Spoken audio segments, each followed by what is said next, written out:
роҳ ҷониби манзараҳои ҷолиби табиӣ беохир аст. ҳар қадам як эҳсоси наву гуворо дорад, зеро ҳар лаҳзаи нигоҳ чашм метавонад зебоиҳои навтару ҷолибтареро дар табиат бубинад.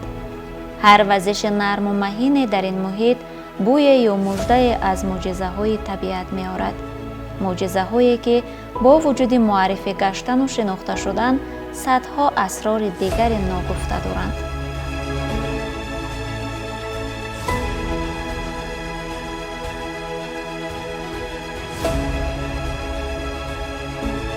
мамнӯъгоҳи давлатии бешаи палангон яке аз гӯшаҳои нодири табиати тоҷикистони азиз, ҷое ки ҷангал на танҳо ҳайвоноту набототи нодирро ҳифз мекунад, балки ба замин ҷон ва ба муҳит нафас мебахшад.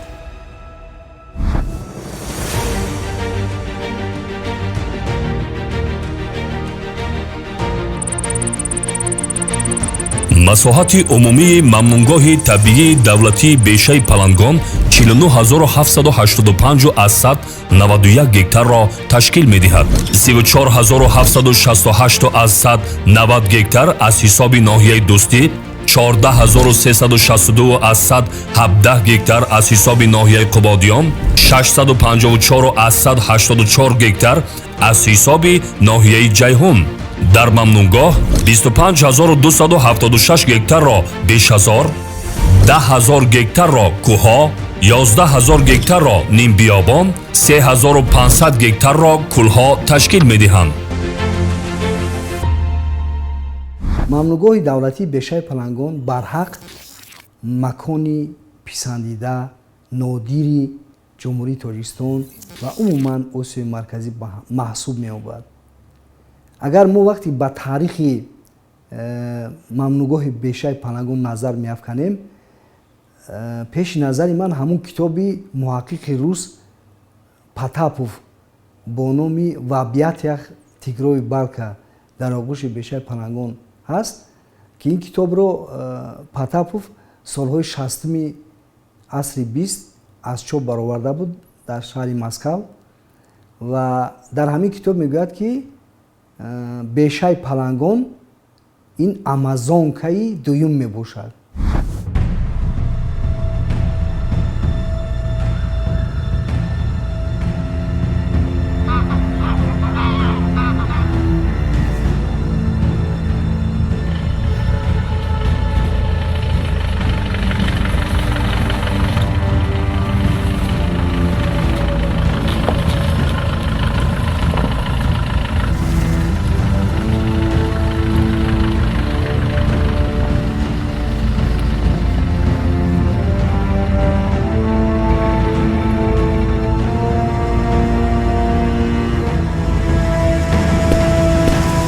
ин ҷо изи суми гавазн ба чашм мерасад.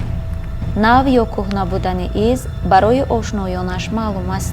изи пои гавази бухоравие тахминан 3-4 дақиқа пеш ҳамун ҷо хати гузаштагие. мо ҳозир ҳамин тараф мерем, ҳамин ҷода гавази бухоравиро дидан мумкин аст.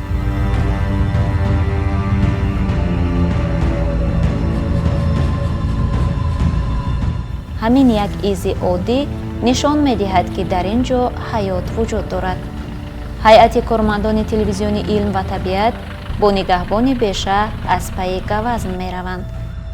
агарчи дар ин макон ҳар як қадам ва ҳатто нафас кашидан ҷуръатро мехоҳад, вале наворбардорони мо наҳаросида аз паси изи гавазн роҳро идома медиҳанд.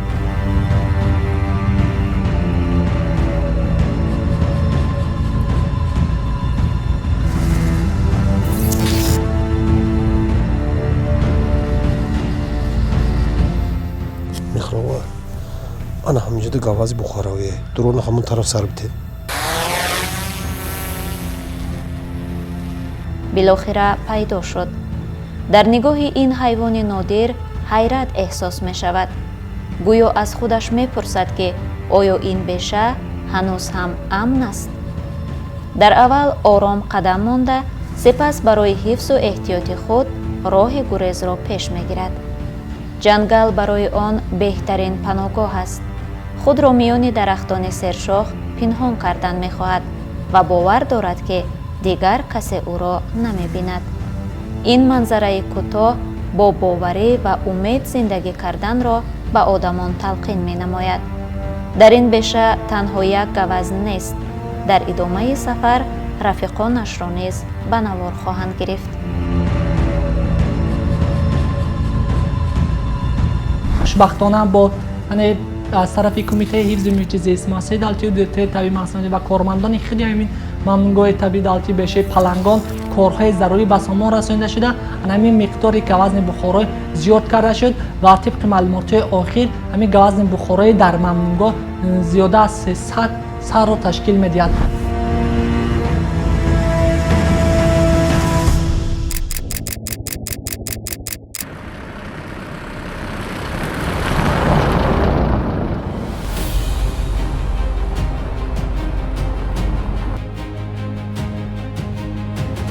ҳар як қадам дар мамнӯъгоҳи бешаи палангон ҳаяҷоновар аст. на барои он ки роҳ тӯлониву душвор менамояд, балки ҳар қадам дар ин ҷо метавонад ба як кашф табдил ёбад.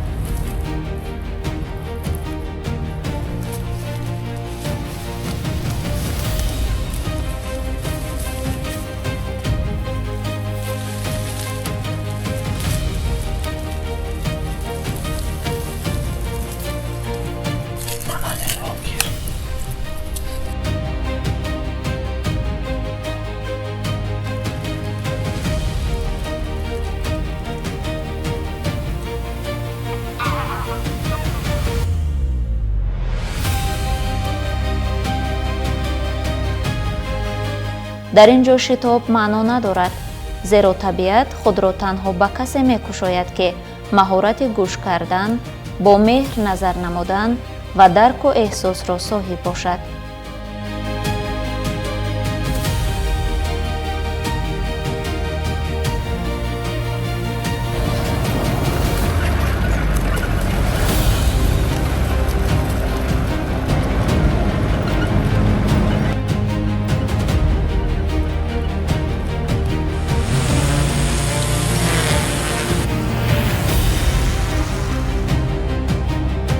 масалан ин хукбачае ки лаби ҳавз бо меҳр ҷониби фишанги наворбардорӣ нигоҳ мекунад, танҳо дар назари касе менамояд ки бо мақсади донистан ва огоҳ будан вориди беша шудааст. ҳамин ки камера наздик шуд, ӯ низ роҳи гурезро пеш мегирад. дар қадамҳои пурҳароси ин хукбачаҳо низ дарси бузурге наҳуфтааст. он нишон медиҳад ки ҳаёт барояшон арзиш дорад ва мехоҳанд муҳофизат шаванд.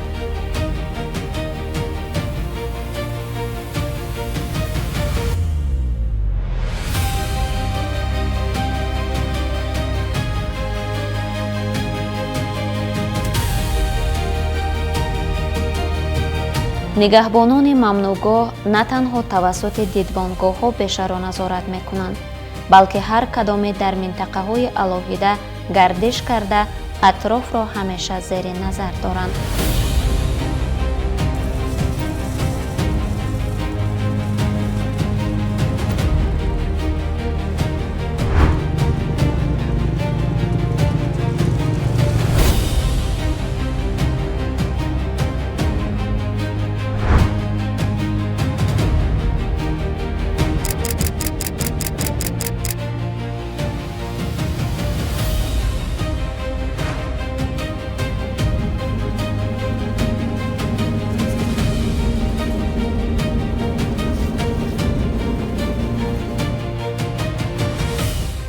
тамошои сайругашти харгӯш низ дар нимашаб хеле ҷолиб буд.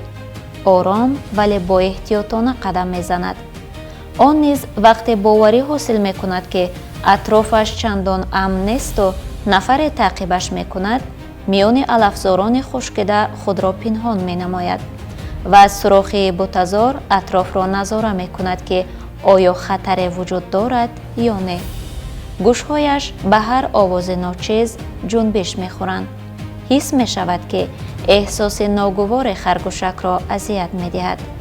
ҳушёрона махфигоҳи беҳтаре меҷӯяд ва шояд ин амали харгӯш ҳам нишонаи заъф набошад, балки ҳушёриву зиракиро талқин намояд.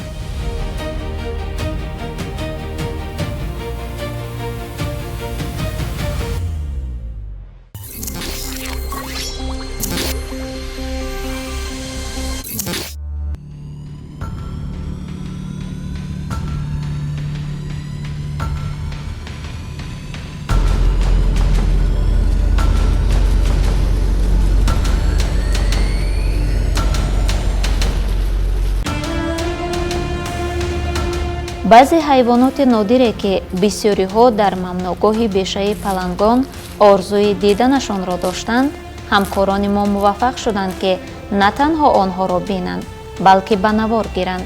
дар ин бешае ки қариб 50 000 гектарро ташкил медиҳад, мушарраф шудан ба дидани чунин ҳайвонот, хусусан гурбаи даштӣ, хушҳолкунанда аст.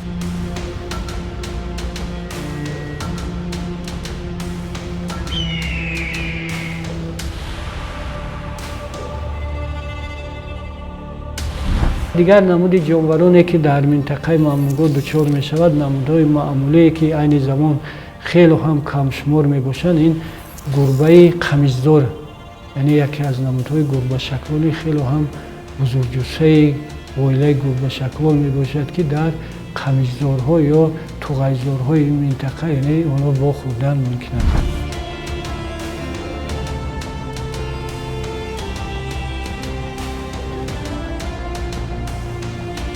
бисёртар мо ҷайраро вомехӯрем, қашқалдо вомехӯрем, баъд гавазнам бисёр айҷа барои хӯрока инҷода ҷайра мегардад.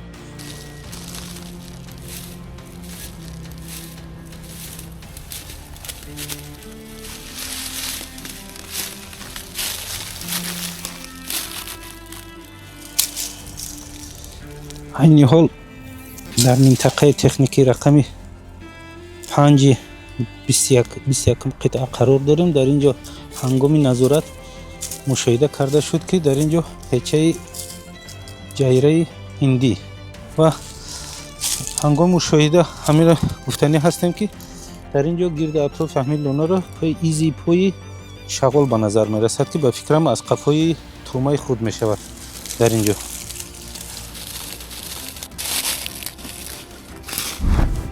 олами ҳайвоноти бешаи палангон ҳамин гуна гуногунранг ва ҷолиб аст.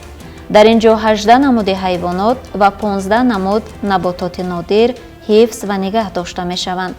ҳамчунин 20 намуд моҳӣ, 30 намуд хазандаҳо, 34 намуд ширхорон, 2 намуд обхокиҳо, 150 намуди паррандаҳо ва намудҳои сершумори нодир сукунат доранд.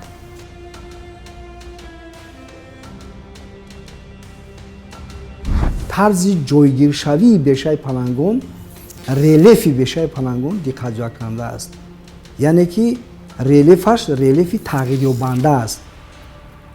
агар чанд рӯз офтобӣ бошад, чанд рӯз дигар абр чӣ фаро мегирад бешаи палангонро ва боз чанд рӯз дигар боз боронгарӣ ё офтобӣ мешавад, ки ба ҳамин сукунати ҷонварон қулай аст, яъне мутобиқ аст.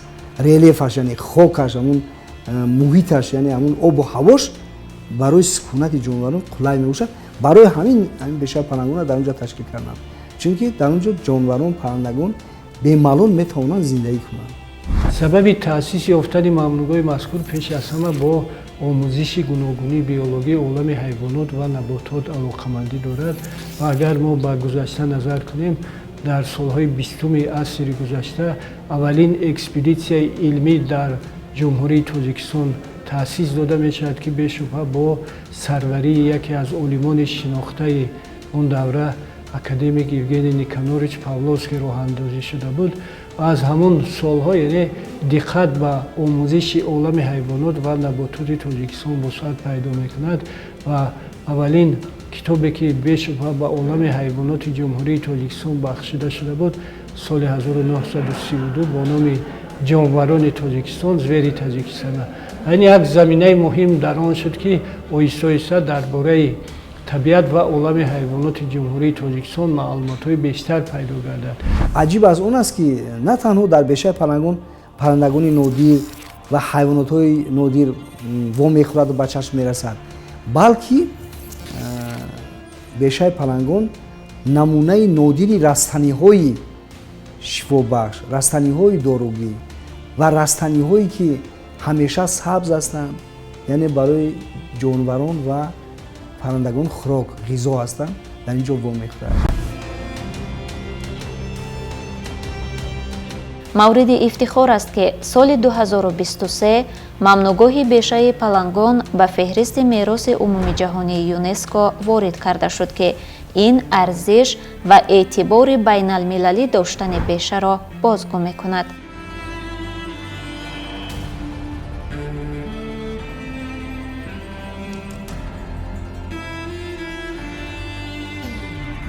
бо иқдоми пешвои муаззами миллат муҳтарам эмомалӣ раҳмон мамнӯгоҳи давлатии табиии бешаи палангон ба рӯйхати ЮНЕСКО шомил шудааст. яъне ба ҳамин созмони бонуфузи байналмилалӣ ЮНЕСКО бешаи палангон ҳамчун як ёдгории таърихии табиӣ ба қайд гирифта шудааст ки ин як ифтихори мардими тоҷик аст, миллати тоҷик аст ки бешаи палангонро ЮНЕСКО мана ба қайд гирифтааст ва ҳамчун як гӯшаи пурасрору нодир имрӯз муаррифӣ мегардад. ин ҳам як бурди хеле калони мардими тоҷикистон аст.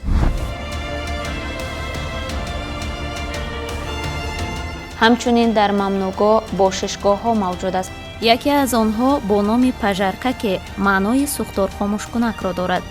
дуввуми тарзан, минтақаи сеюм дом ахотник ки хонаи шикорчӣ маънӣ дод мешавад. дарёкӯл ва бошишгоҳи шоҳона ки одамон бо номи королевская дача мешиносанд. бо ҳамин номҳо минтақаҳои бешаи палангон маъмул аст. маъмултарини онҳо бошишгоҳи шоҳона ба ҳисоб меравад.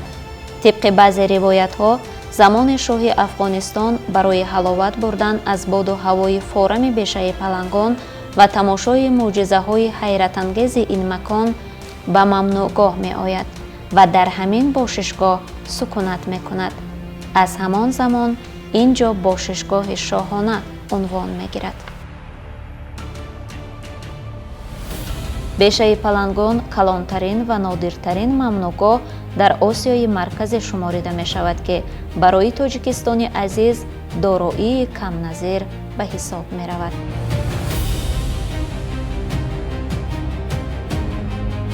дар адабиёти илмии оммавӣ ин беша бо номҳои полвонтуғай, ҷангали палангон, мавзаи баброн, қуруғи палангҳо ва бешаи палангон ёдоварӣ шудааст.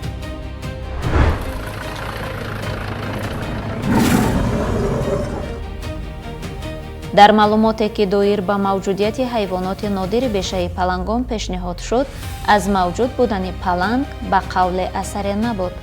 шояд барои бинанда низ паҳлӯи муаммоангези ин мамнӯъгоҳ он бошад ки чаро бешаи палангон унвон гирифтааст ва паланги туроние ки чанд сол пеш дар ин минтақа ба қайд гирифта шуда буд куҷо рафт?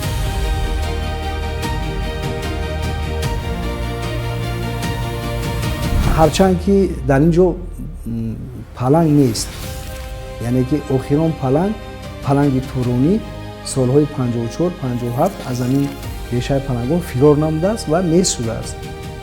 бо вуҷуди он ҳамин ном то имрӯз мондааст, зеро дар он то ҳанӯз ҳайвонотҳои нодир ки аксар дар китоби сурх дохил шуданд дар ин ҷо сукунат доранд. паланги туронӣ тибқи андешаи мутахассисон то солҳои 1950 ин ҳайвони нодир ки на танҳо дар бешаи палангон қариб ки дар дунё имрӯз вуҷуд надорад вомехӯрд. он танҳо як ҷонвар набуд, балки рамзи қудрат ва озодиро ифода мекард. агарчи имрӯз паланги туронӣ дигар дар бешаи палангон сайр намекунад, вале хотирааш боқӣ мондааст. хотирае ки ҳушдор медиҳад то ҳайвоноти нодир ҳифзу эҳтиёт шаванд. ёдрас мешавад ки солҳои 30-40 то 50 асри гузашта, яъне дар ҳудуди мамнӯъгоҳ палангон ҳамчун намуди маъмулӣ дар экосистемаи он гашту гузор мекарданд ва чандин ҳодисаҳои вохӯрии кормандони мамнӯъгоҳро бо палангон яъне дар китоби худ дарҷ гардидааст. яъне дар гузашта ин намуди ҷонвар дар ҳудуди мамнӯъгоҳ яке аз намудҳои маъмулие буд ки масалан дар минтақа яъне вомехӯрд.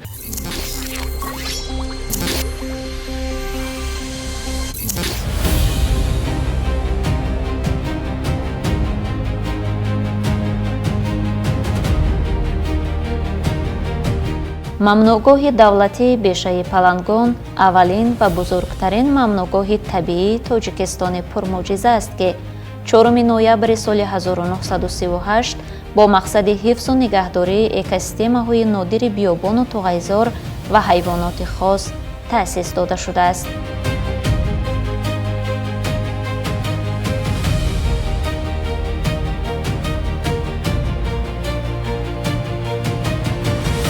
ин макон сохтори зертобаи муассисаи давлатии ҳудудҳои табиии махсус муҳофизатшавандаи Кумитаи ҳифзи муҳити зисти назди ҳукумати ҷумҳурии Тоҷикистон мебошад. аз ин бармеояд, ки мамнӯъгоҳи бешаи палангон танҳо як ҷангали оддӣ нест, ки дар он чанд ҳайвони нодир сайру гашт ва зиндагӣ менамояд, балки минтақаест, ки низоми мураккаби экологии он барои нигаҳдории гуногунрангии биологӣ ва амнияти муҳити зист аҳамияти сарнавиштсоз дорад. мамнӯъгоҳ дар қисмати ҷанубу ғарбии Тоҷикистон дар байни дарёҳои Вахш, Панҷ ва Кофарниҳон дар саргаҳи бузургтарин дарёи Осиёи марказӣ Амударё воқеъ мебошад.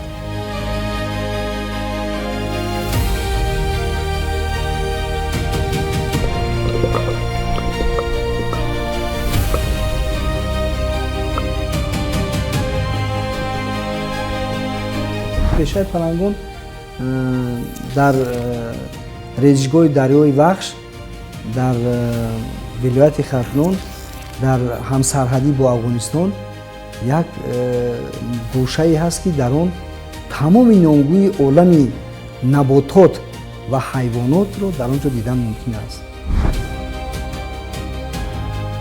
баҳорон шояд табиати ин макон тамоман дигар бошад, аммо дар фасли сармо низ манзараи ин минтақа бо ҷолибияти махсуси худ тавони ҷалб кардани нигоҳро дорад.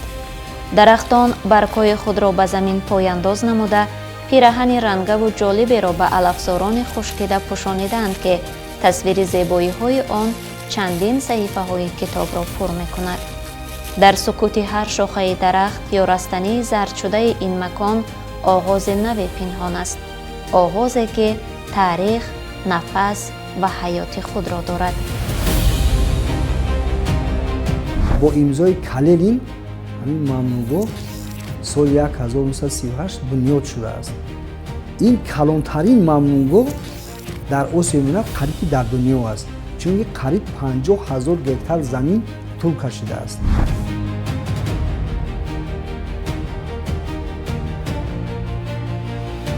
мақсади ташкили мамнӯъгоҳ дар ҳолати табиӣ маҳфуз мондани як қисмати ландшафти ҷуғрофӣ барои омӯзиши дарки асрори табиат мебошад.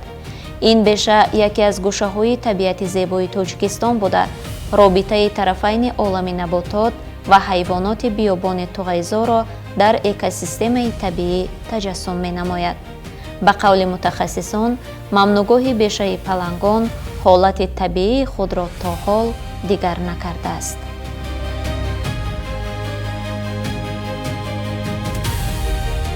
дар бешаи палангон полвонтуғай як қитъаи алоҳида дорад бо номи полвонтуғай, яъне туғайзор аст, қамишзор аст ва дарахтону бутаҳо зич ба ҳам пайвастанд, яъне ки касбногузар аст.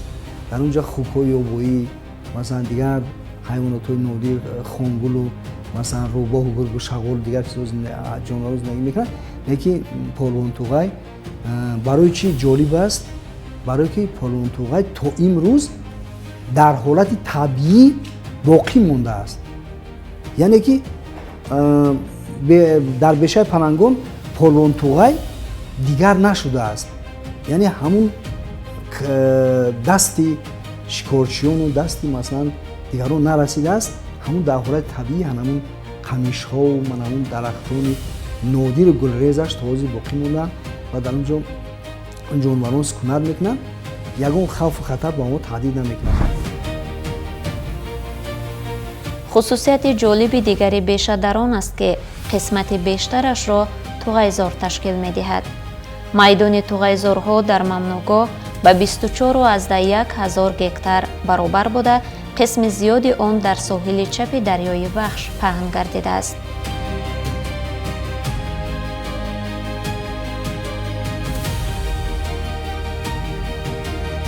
чун давраи наворгирии мо оғози фасли дай буд, дар туғайзор баргҳо зард ва хушк шуданд, вале ҳар сурохи бутазор макони амн барои ҳайвоноту паррандагон ба ҳисоб меравад.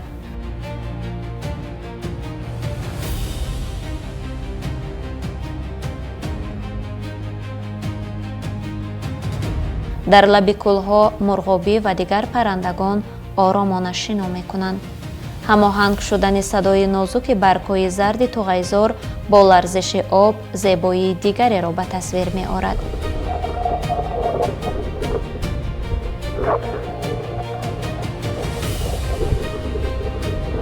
паррандагон байни шохаҳо парвоз мекунанд. ҳама ҷузъҳои ин беша нишонаи ҳифзи муҳити биологӣ ва мероси табиӣ мебошад. ҳар ҳаракат ва ҳар садо нишон медиҳад ки ҳаёт ҳанӯз дар беша ҷорист ва он бояд ҳифз гардад. вақте ки муҳаққиқони хориҷӣ, вақте ки табиатшиносон ба бешаи палангон сафар мекунанд, онҳоро мӯъҷизаҳои табиати бешаи палангон ба ваҷ меорад. онҳо мебинанд ки масалан дар тоҷикистон дар иқлими водии Вахш чунин як хонаи гуногунии биологӣ дар мисоли бешаи палангон арзи ҳастӣ дорад. дар унҷа гуногунӣ биологӣ аст, дар унҷа растаниҳо, долу дарахтони 500 сола, 700 сола ба қайд гирифта шудааст. он дарахтоне унҷа ба чашм мерасид ки онҳо умри дароз доранд, умри дароз доранд. шоҳиди воқеаҳои хеле зиёд ҳастанд. агар онҳо забон медоштанд, аз ҳамон гузашта ҳикоят мекарданд, аз баври туронӣ ҳикоят мекарданд, аз хонгулу аз масалан паррандагони дигар дар онҷо ҳикоят мекарданд. соли 1998 аз тарафи президенти ҷумҳурии тоҷикистон муҳтарам Эмомалӣ Раҳмон қонуне қабул гардид дар бораи ҳифз ва нигоҳдорӣ мамнӯъгоҳи табиии давлати бешаи палангон, ки ягона санаде буд ки баъди ба даст овардани соҳиби истиқлолии ҷумҳурии тоҷикистон барои ҳифз ва нигоҳдорӣ анами ҷангалзор ва инчунин барои ҳайвонот ва набототи дар асри махшавӣ қарор дошта ва аз тарафи кумитаи ҳифзи муҳити зист, инчунин аз тарафи зерсохторҳои ба монанди муассисаи давлати ҳудудҳои табиӣ махсус муҳофизатшаванда як ҷумраяне корҳои ба сомон расонида мешаванд.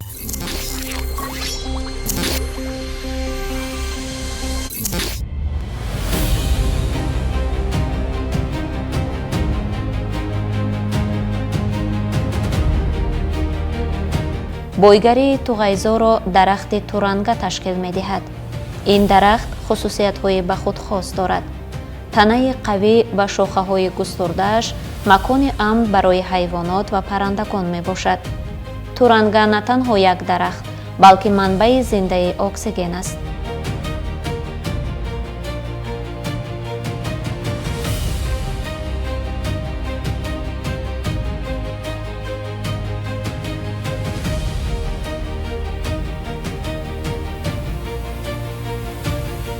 олимон бар он ақиданд ки баргҳои фароғ ва сохтори махсуси ин дарахт имкон медиҳад ки он нисбат ба бисёр дарахтони дигар оксиген бештар тавлид намояд.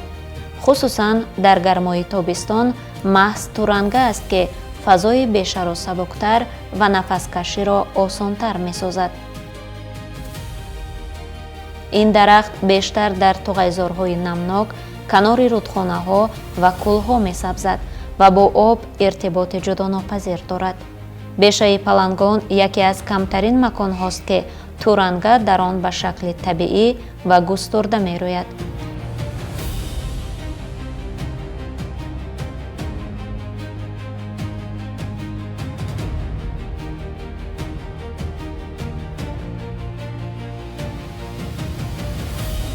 ин дарахт ба тағйирёбии иқлим тобовар буда ҳам дар гармо ва ҳам дар сармо қобилияти таҳаммулпазирӣ дорад.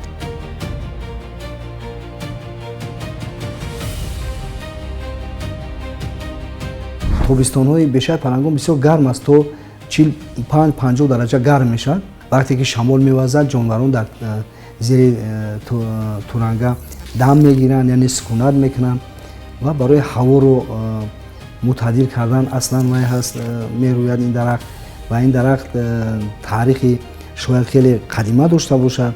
олимон дар ин соҳа кор мекунанд.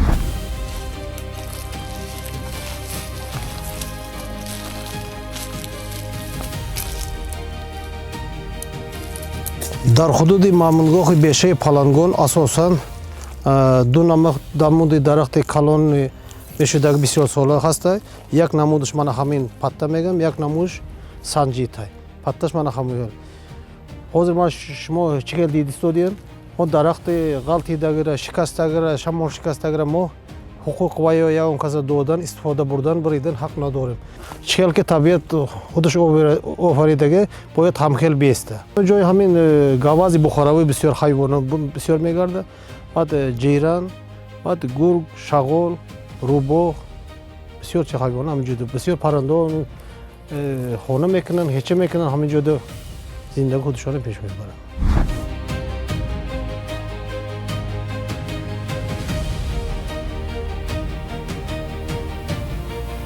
дар баробари туранга дарахти дигаре ки на танҳо боиси зеботар шудани мамнӯъгоҳ мегардад, балки дар тоза намудани ҳавои ин минтақа таъсир мегузорад, саксаул аст.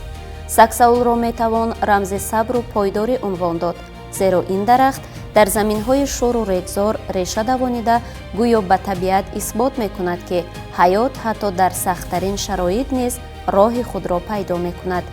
ин дарахт ҳамчунин манбаи ғизо барои бисёре аз ҳайвоноти нодири мамнӯъгоҳ ба ҳисоб меравад.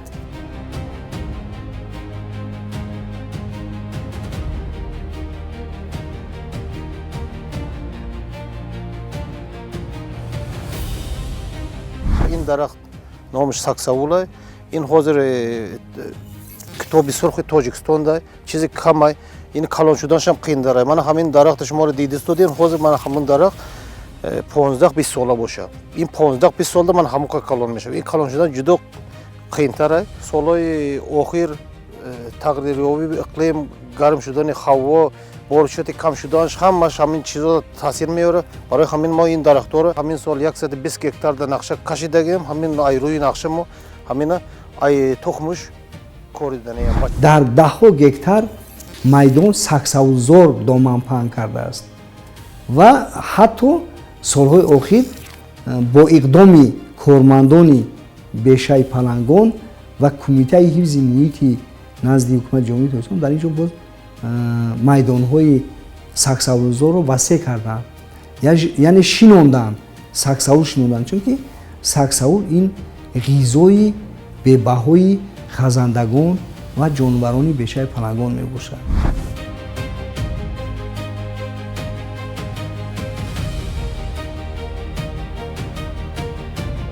шояд таъсирнокии ҳамин дарахти нодир бошад, ки ҳавои бешаи палангон тоза ва форам аст. дар мавриди таъсири тозагии ин макон ривояти ҳақиқатомезе низ вуҷуд дорад.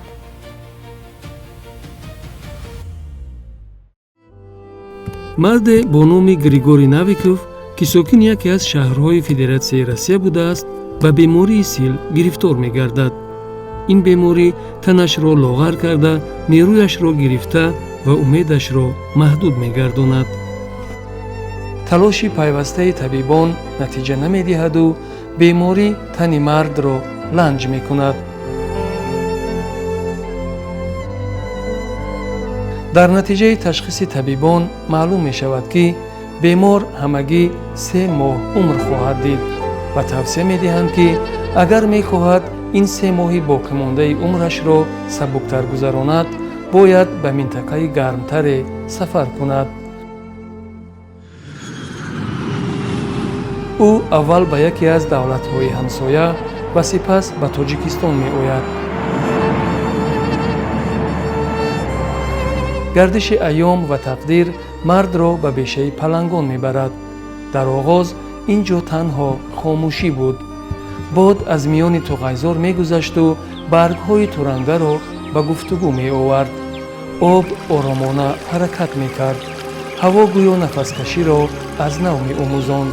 дар ҳамин муҳит мард ҳар субҳ бо бӯи алафзорон ва садои паррандагон бедор мешуду шаб бо садои табиат мехобид. рӯзҳо мегузаштанд. 3 моҳ сипарӣ шуд. вале бадани мард ки ба беморӣ таслим гашта буд оҳиста оҳиста ба ҳаёт бозгашт. беша гӯё хомӯшона муҳлатеро ки инсон дода буд бекор кард. мард агарчи зиндагии фақирона дошту пироҳани танашро пӯсти ҳайвонҳои гуногун ташкил медод ва аз ин ҳисоб ҳатто исми Тарзанро гирифта буд, вале зиндагии 3 моҳааш ба 30 сол табдил ёфт. ин ҷо қудрати ҳавои тоза ва ҳикмати беша мушоҳида мешавад. тавонмандии табиат ки аз садҳо дору таъсири бештар расонд. ҷасади Григорий Навиков дар дохили худи бешаи палангон дафн карда шуд. ҳамзамон яке аз минтақаҳои беша ки ин мард ҳамон ҷо зиндагӣ карду дар хоки он дафн шуд Тарзан номгузорӣ гардид, то бинанда донад ки ин ривоят бофтаву сохта набуда аз ҳақиқат реша гирифтааст.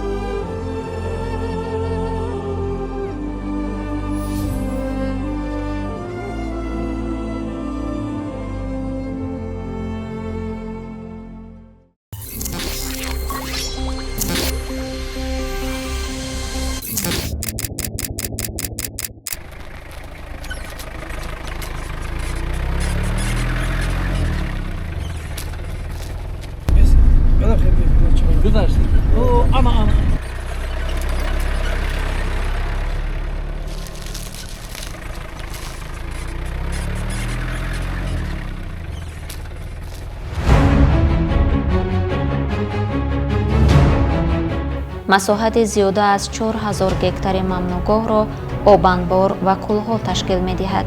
дар мамнӯъгоҳ 20 кӯл мавҷуд аст ва ҳар кадоми онҳо номи ба худ хос доранд. ҷолибияти кӯлҳо дар оромии зоҳирии онҳо мушоҳида мешавад.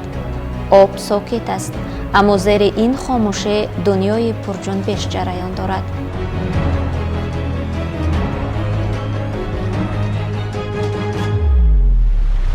моҳиҳои хурду калон, ҳашароти обӣ, ҷонварони майдаи ноаён ки барои нигоҳ доштани мувозинати табиат хизмат мекунанд.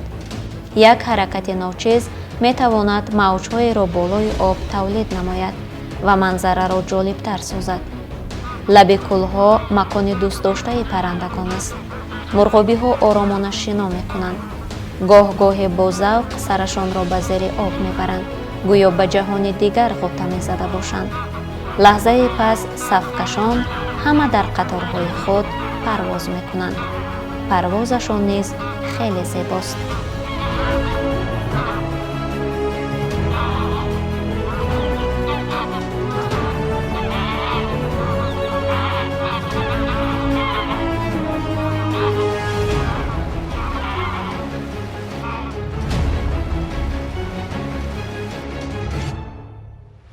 дигар гурӯҳи олами ҳайвоноте ки дар мамнӯъгоҳи бечаи палангон дучор мешавад, ин паррандаҳо мебошад. бояд қайд намуд ки паррандаҳо яке аз гурӯҳҳои сершумортарини ҳайвоноти сутунмоҳрадори тоҷикистон мебошад.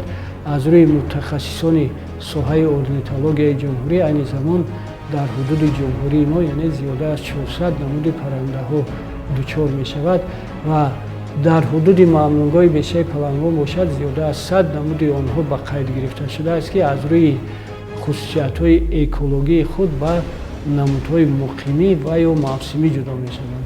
зиёда аз 10 ҳавз унҷа ба қайд гирифта шудааст. ҳавзҳои калон дар масоҳати 6 гектар 8 гектар ҳавзҳо ҳаст ки дар он ҳавзҳо намудҳои нодири моҳӣ сукунат мекунад дар ҳамон ҳавзҳо ва атрофи ҳавзҳоро камишу манамун гулбутаҳои нодир мерӯяд ки онҳо барои муши обӣ, барои манамин паррандагони обӣ, барои паррандагоне ки кӯчиш карда ба рӯзҳои гарм ба бешаи палангон меан хӯроки серғизо анани қамишу манамун наю дигар растаниҳое ки обие ки дар атрофи ҳавзгон мерӯяд онҳо аз он истифода мебаранд.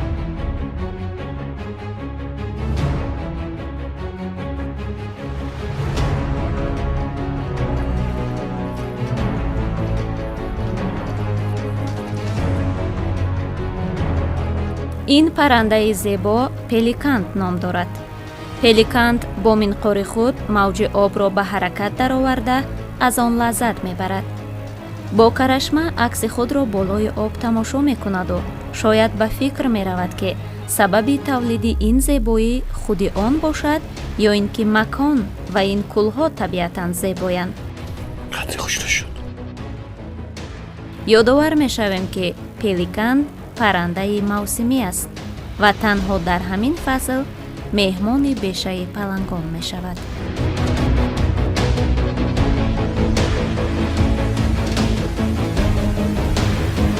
агарчи мегӯянд ғайр аз инсон дигар ҳеҷ махлуқоте қобилияти фикр кардан надорад, вале дар ҳаракату рафтори ҷонварону паррандагон хеле чизҳоро метавон фаҳмид. зеҳни бинандаро ба чархидан водор мекунад ва шояд ин ҳам яке аз дарсҳои муҳими табиат бошад. аз мутахассисон мепурсем ки боз чӣ ҷолибиятҳоеро метавон дар ин кӯлҳои ороми пурасрор мушоҳида кард. якумин гурӯҳе ки дар ҳудуди обҳои ин мамнугоҳ зист мекунад, ин бешубҳа яъне моҳиҳо мебошад. яке аз гурӯҳҳое ки дар ҳавзҳои обӣ яъне аз қадимулайём зист мекунанд, ки аксарияти онҳо намудҳои эндемикӣ мебошанд, яъне намудҳое ки ғайр аз ҳудуди ҷумҳурии мо дар дигар минтақаҳо ё обҳавзҳои дигар давлатҳо яъне во намехӯранд. барои ҳаминам яъне ин яъне бойгарии худи ҳавзҳои обии мамнугоҳ мебошад. дар ҳамин кӯлҳои мамнунгоҳ зиёда аз 20 намуд моҳиё ва 2 намуд обу хокиё сукунат мекунад. масалан намуди нодири моҳие ки дар мамнугоҳи бешаи палангон мавҷуд аст, ин белмоҳии амударёбӣ мебошад ки яке аз нодиртарин моҳияи кураи замин ба шумор меравад.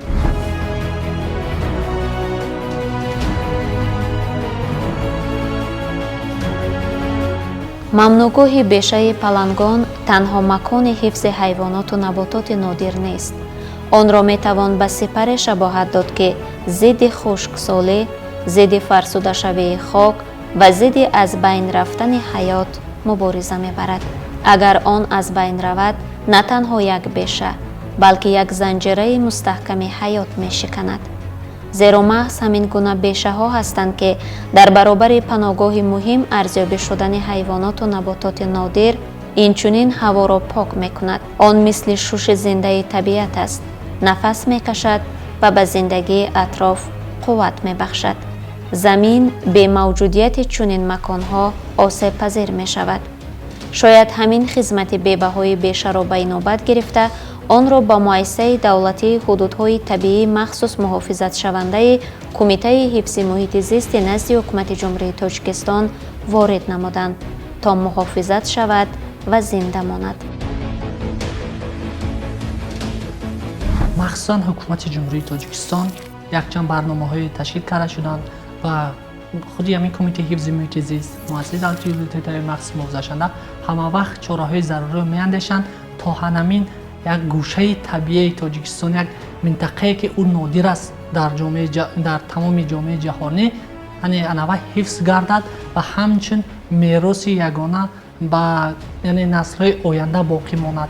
ҳамин бешаи палангонро мо албатта бояд ки барои он ки мавриди таваҷҷӯҳи бештар қарор дошта бошад, мо бояд ки дар мактабҳои миёна, дар мактабҳои таҳсилоти умумӣ бояд ки дар атрофи бешаи палангон мо бояд ба хонандагон маълумот диҳем, яъне маълумоти бештар дошта бошанд.